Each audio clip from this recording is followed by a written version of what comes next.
Hello everyone, and thank you for joining me today. Welcome to Journeying with Bongi. It's a lovely day, very sunny, so I thought I'll just come out for a stroll, and why not then catch up with you and drop a short little video. And so today we're going to look at unforgiveness, and I'm going to try and find a shed, a place where I can just sit without the sun beaming down on me, and we'll get down to this. So give me a sec. So I finally found myself a lovely spot under this beautiful tree, and let me just show you the view around me, how gorgeous it is.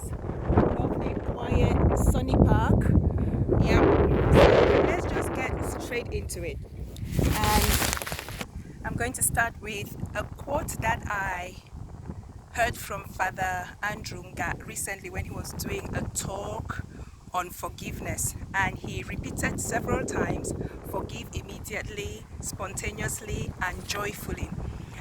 Now we understand that he was talking mostly to an audience full of priests, but that also applies to people in relationships and to Christians, because if you're a baptized Christian, you were baptized as a priest as well.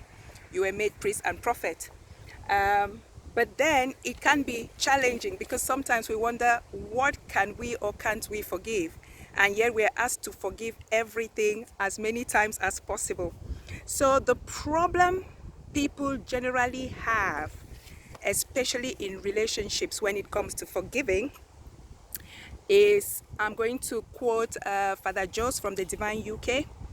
He said, after years of obviously working with couples and counseling them, these are the key issues that come up all the time.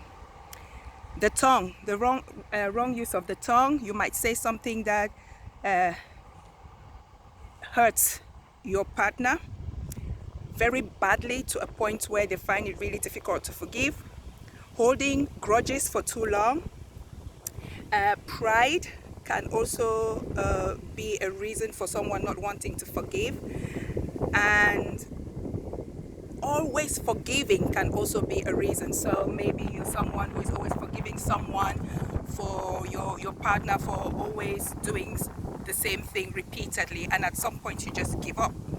So we want to move on. What should we then forgive? What should we forgive? In fact, we are told to forgive everything and anything. So why don't we do it? And when I think about it, I think people consider certain acts a bit too horrible to forgive.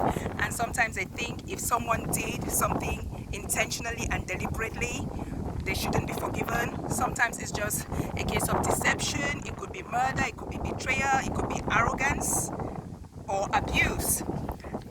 So for Christians, we are reminded of Luke 23:34 actually, which is Christ on the cross, being crucified, being killed, and he is praying to his Father and saying, forgive them, for they don't know what they're doing. So that is the example we need to be looking up to.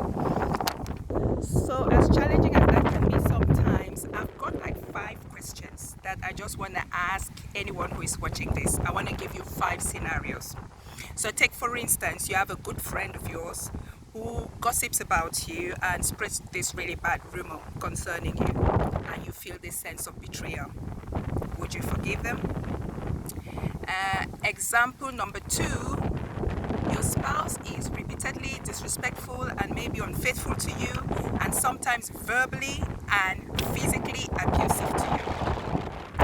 Would you forgive them?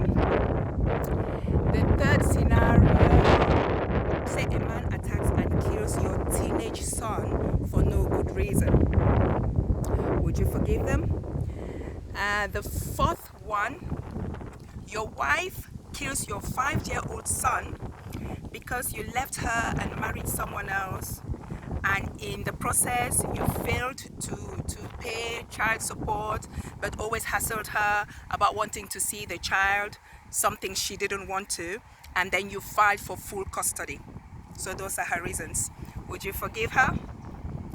And a 5th and final example that I want husband rapes your 12-year-old daughter, who is also his biological daughter, would you forgive him?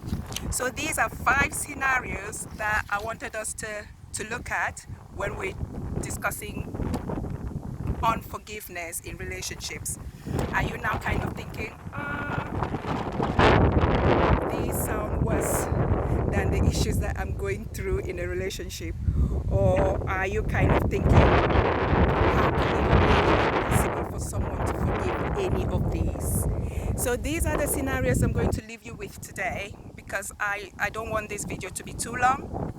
And so I'm going to leave it at 5-6 minutes and then allow you to ponder on these, comment on them. What sort of scenarios do you think can occur in relationships which you would find difficult to forgive, even though we are asked to forgive and forgive 77 times, not 7 times.